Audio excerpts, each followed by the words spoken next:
Hi guys, Ah, sa pagkakataon namang ito, ituturo ko sa inyo tungkol sa acrylic. Ito ay para sa mga nagnanais na mag-start, na mag-paint, gamit ay acrylic. So, ito ay para sa mga beginners. And I hope makatulong ito sa inyo. So, ang una kong didiscusin sa inyo, of course, itong vlog na to ay patungkol sa acrylic. So, may tatlong bagay tayong pag-uusapan. Una, ano nga ba ang acrylic paint? Pangalawa, ano yung mga kailangan mong gamit kasama nito?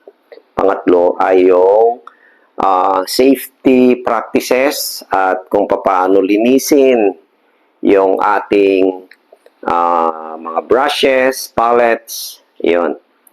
So, ang unang-una na nais kong i-share sa atin ngayon ay patungkol sa acrylic. Okay. So, may tatlong klase ng grade ang acrylic. Unang-una, yung student grade na tinatawag o ginagamit ito ng mga estudyante o sa mga starters o nag-start pa lamang. For example, itong product ng Montmart, ayan, nabibili ito, pwedeng bumili nito online, hindi siya ganun kamahal, no? Ayan, hindi siya ganun kamahal, student grade. And next is the artist grade, ano, ito naman yung, by the way, doon sa student grade, may mga nabibili nito na sets. In tube naman, maliliit lang siya. 22 ml, 35 ml. Ito ay 100 ml, no? Malalaki. Yan. Student grade. Ito naman ay nasa level siya ng artist grade. Ito ay product ng Liquitex. Ayan. Ito naman ay Amsterdam acrylic. Ito ay meron ako dito Pebeo. This is student grade. No? Ayan, na nasa tube. So, meron din yung premium grade which is usually may product noon is golden. Meron din ang Liquitex na artist grade, no? I think meron din yata sila. Hindi lang ako sure na ano. But anyway, ano nga ba ang acrylic? Anong pagkakaiba nito sa iba't ibang paints, no? Usually, ang acrylic paint ay binubuo lamang siya ng tatlo. So, ito ay water-based. Bakit siya water-based? Okay? So, ang laman nito may tatlo. So, mayroon siyang pigment, mayroon siyang binder, at mayroon siyang tinatawag na vehicle. So, yun yung components ng isang acrylic paint. So, ulit, no? Ang laman nito ay mayroong pigment. So, ano tong pigment na to? Ito yung mga granular solids na nagbibigay ng kulay doon sa paint, no? Ito ay ginigiling nila usually yung may mga tinatawag tayo na organic at inorganic pigments na product ng iba't ibang bansa. Yon, kagaya nito, bang kulay ito. Ito ay quinacridone rose. So, usually, yung pigment nito ay maaring quinacridone or cool red. So, ngayon, ito, usually, yung ibang product, no, ay may mga bansa na nagbibenta na ng ginigiling na nila yung pigment. Pagkatapos, itong pigment na to, hindi to nadidissolve, no? Kahit na napakanipis na siya o durug-durug na siya, hindi siya hindi siya nagdi-dissolve. siya ay nananatili doon sa kanyang karakter. So, kapag ka ito ay nilagyan ng binder na tinatawag, or in this case, sa acrylic paint na ito, acrylic tube na ito, mayroon siya tinatawag na acrylic polymer, ano? So, pag inihalo doon, kaya nagiging, mapapansin nyo yung paint, di ba, para siyang, hindi siya, para siyang battery. And then, kailangan ng vehicle. So, ito yung magdadala doon sa pigment at saka sa binder para mag-isa sila. So, ang pinaka-vehicle nito is no other than tubig. Kaya siya tinawag na water-based. Ngayon, so kapag gagamitin mo ito, dahil water-based nga siya, pag ipinahid mo siya sa canvas, pag nag-evaporate siya, mananatili yung pigment na nakakapit doon sa canvas o sa papel ay dahil doon sa binder niya. Okay? So, ayun. Kaya hindi advisable na masyadong maraming tubig ang gamitin na panghalo dito pagka magpipaint kayo. Not more than 25%, no? Ang dapat pang mix ninyo dito. So, para hindi maapektuhan yung pigmentation niya o yung pigment, kung paanong yung bigat ng paint ay nandoon, dapat wag masyadong madaming tubig ang gamitin. Yung tama lang, no? Not more than 25%. So, yun.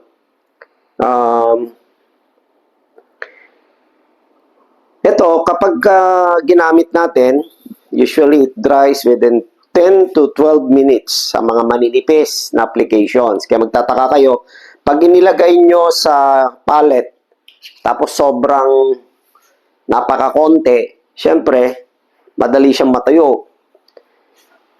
So, kung medyo mas makapal, ay medyo mas matagal siyang matuyo. Tapos, mapapansin nyo para siyang rubberized because of the acrylic polymer, yung binder niya. Ito ay permanent kapag siya ay natuyo kapag ipinahid ninyo sa canvas. So, anong pagkakaiba niya sa watercolor? Malaki. Ito ay mas makapal siya kaysa sa watercolor, no? Pag ipinahid ninyo. So, wala siyang ganong amoy, wala siyang fumes, and hindi siya flammable. Hindi siya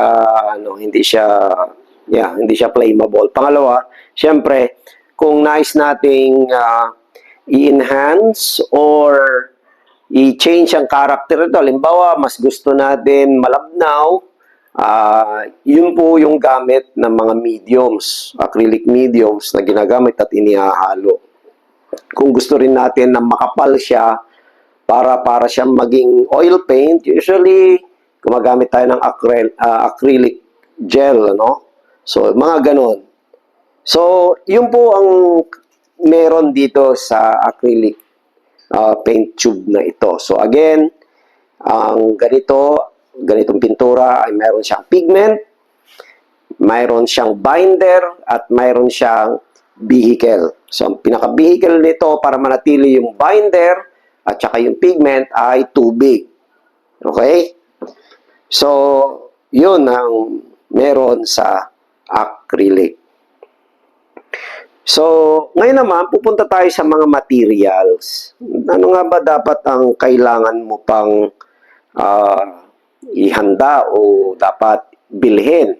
So, maliban sa paints, again, babalik ko lang saglit, this is fast drying.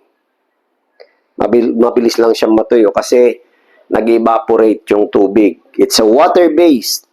Hindi mo kinakailangang maghalo ng kung ano. This is just water-based paints. Napaka-versatile nito. Pwede sa oil and acrylic paper. Pwede sa canvas. Pwede sa plywood na mayroong paint na gesso. Or latex paints. Pwede. Pwede ba ito sa wall? Pwede rin, basta maganda yung pondo ng wall, no? Usually, kung mayroon kang nilalagay na gesso. Okay? So, yun lang. So, pangalawa naman, ay pupunta tayo sa brush, no? Ano ba ang kailangan nating brushes para dito? Ito ang ginagamit. Ito, mga simpleng gamit ko sa pag nagpipaint ako ng acrylic. Sa unang pahid o sa tinatawag natin na unang step ng pagpipaint, which is medyo manipis pa ang pahiran, gumagamit ako usually ng bristle. Bristle brushes. No? Ito yon. Oh. Pwede, may mga nabibiling ganito na mura lang naman sa online. Pwede may malapad, may manipis. Pero hindi ko mahanap yung aking round brush. No? So, sa canvas, obligado itong sa unang pahid, lalo sa blocking in na stage, no? Sa pag nagba-blocking na tayo ng local colors, kinakailangan itong bristle ang gamitin. Mas maano kasi itong humakot ng paints. Okay? Yan. At meron naman dito acrylic brushes. Nabibili rin dito online, ano? Ito lang naman eh. Ito, ang pinaka hair nito ay medyo malambot siya. Ayan o, malambot. May pagkakaiba sila ng bristle kasi itong bristle ay medyo stiff, medyo matigas, no? Ayan. Ito naman ay malambot. So, itong dalawang to ay napakahalaga, no? Kapag tayo ay magpipaint sa acrylic. So, that is for the brushes. So, different shapes of brushes. May round, may filbert, may angular, may flat, may fan brush, ito flat, pang malalaking surface. Ito round, pang details. So, ayan. So, ito ay filbert ang tawag dito. Ito, ang tawag dito ay angular. Okay. So, yun. That is for the brushes. Ito naman, ang tawag dito ay palette knife or painting knife. Ito, ang ginagamit ko madalas sa acrylic kasi dahil ang acrylic ay malambot, very flexible gamitin ito. Nabibili din ito online. Plastic palette knife. Ito naman ay palette knife, pwede sa oil paint at pwede sa acrylic. This is a product of Winsor & Newton. Yung mga iba kasing ganito na nabibili, masyadong matigas, no? Ang hirap niyang i-bend. So, ito, kaya mas gusto kong gamitin ito dahil itong plastic na ito, dahil ito ay malambot, masarap gamitin, no? Sa acrylic. And then, tungkol naman sa palette, ayan. Yung iba gumagamit ng glass, kagaya nito. Glass palette ang tawag dito, ano? Kung meron kayong mga salamin sa na hindi na ginagamit, po pwede yun. Ito, pininturahan lang yung likod ng kulay gray. Pero for practical purposes, kung wala kayong mahanap na glass, yung iba ginagamit nila ay puting tiles. No? Yung iba naman ay PVC panels. Kapag may mga rita-ritaso yung kulay puti, okay din yon. Pero ako, minsan, ito ginagamit ko. Ayan, magplato na lang kayo. O, ayan. Ang maganda rito, no? Hindi mo kinakailangan linisin. Pagkatapos mong lagyan ito ng mga kulay, ako ginagamit ko usually, I prepared 3 plates, no? This is for my light colors. medium colors, and dark colors. So, ganyan. So, ito, pagkatapos mong mag-paint, pwede mo nang itapon pagkatapos. So, isa yon ano, sa mga practical na tips natin. Pero kung masipag ka namang maglinis ng paleta, pagkatapos mag-paint kasi ay ini-scrape yung paint, pagkatapos ay nililinis ito ng tubig. Pagkatapos naman, syempre, kailangan natin ng container na may kasamang tubig. Alright? Dahil water-based ito, dito natin hugasan yung ating brush. Okay? So, ganyan siya. So, again, as I said kanina, hindi po pwede na kapag gagamit tayo ng acrylic, halimbawa, sobrang dami ng tubig na nilalagay natin, sisirain niya yung pigment ng ating paint. So, dapat, pagkapahid nyo ganon, ipupunas nyo yan. So, ito pala, kailangan natin ng pamunas, rags. Ako, ang ginagamit ko ay ginugunting ko yung mga damit ko na hindi ko na masyadong ginagamit. Ayan. Kaya kayo din, no? May mga damit kayo dyan na, pwede nyong gunting-guntingin para madami. Yung iba kasi, dahil mayayaman sila, ay gumagamit sila tissue. Pero ito, maganda to, no? Yan, rugs, kailangan ito. So, kapag gagamit kayo, ito, ganun lang, tapos ipupunas nyo, saka nyo ipapahid sa paint. So, ganyan. So, kailangan natin ng container. Kung ako sa inyo, dalawa ganito. Para hindi siya messy, hindi madumi yung inyong paligid o yung brush na gamit niya. Alright, so sa tingin ko, yan na muna ang ating pag-uusap. By the way, I just forgot, sorry. Ito pala, ang ginagamit na, inaano ko, no? I advise you kapag ka-beginner ka, ito ay canvas pad. Maraming canvas pad na nabibili online. Ito ay pwede mong ipilasin ito, punidin o tanggalin. Tapos i-mount mo sa plywood, no? Lagyan mo lang ng scotch tape or masking tape. Ayan. Ito, canvas talaga to, no? Medyo manipis nga lang, naka-design siya talaga for acrylic painting or oil painting. Practical ito. So, may mga mas mura dito. Ito kasi ay product ng Fredrix Canvas. Nasa worth 800 yata ito, 10 piraso lang. So, ito yung aking gawa noon sa acrylic. Yung mga nauna kong gawa ito.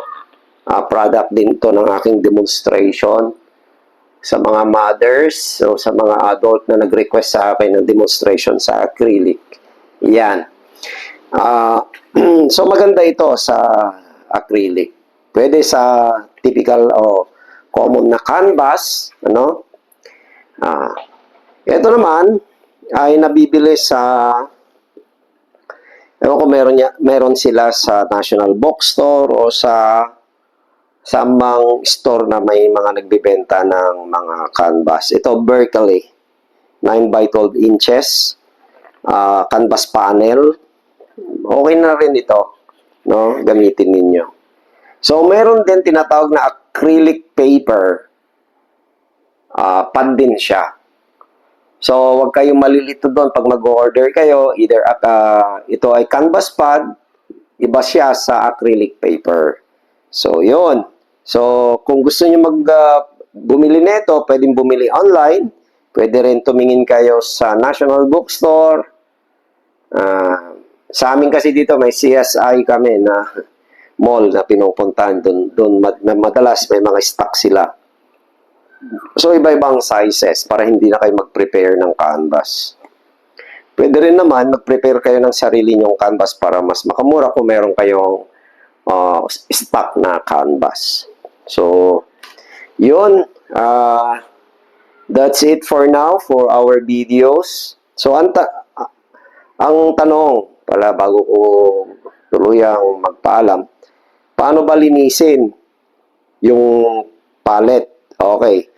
Definitely, ang paleta natin ay matutuyo. Kaya ang gawin ninyo, ibabad nyo sa tubig, saka nyo i-scrape yung natitirang colors. Tapos, sa mga brush natin, pagkatapos mong mag-paint, ay syempre, dapat hanggat maaari, no? Pagkatapos mong magano ng ibang kulay o gumamit ng kulay, kinakailangan yan, linisin mo na yung brush mo. Ayan, tapos punas mo. Anyway, pag may maiiwan at may iwan dito. So, ang safety tip natin, pagkatapos yung mag-paint, pumunta kayo sa lababo o sa gripo, no? Pagkatapos, ito ay sabunan ninyo. Kuha kayo ng sabon, tapos dito sa palm ninyo, ihagod hanggang sa mawala yung paint.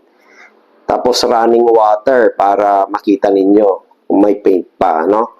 So, ganun lang hanggang sa para tumagal yung mga brush ninyo. Tapos, pagkatapos nyong malinis ito, kukuha kayo ng malinis na pamunas o rag at ayan, gaganyan ninyo, no? Hindi din yun. Hanggang sa kasi iniwasan natin na yung tubig ay mababad yung nandito. Ito kasi ay pandikit lang ang nilagay dyan.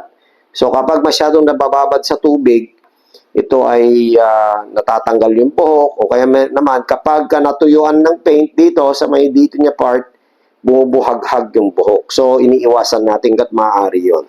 So, yun, ganyan lang. Tapos, isi-shape ninyo, then ibalik ninyo sa inyong pinaglalagyan ng mga brushes. Alright? So, I hope nakatulong ito kahit konti sa inyo mga kapatid. Maraming salamat ulit sa tiyaga ninyong manood at maraming salamat sa support. Kung hindi pa kayo nakasubscribe, please like and subscribe to my YouTube channel. God bless you all.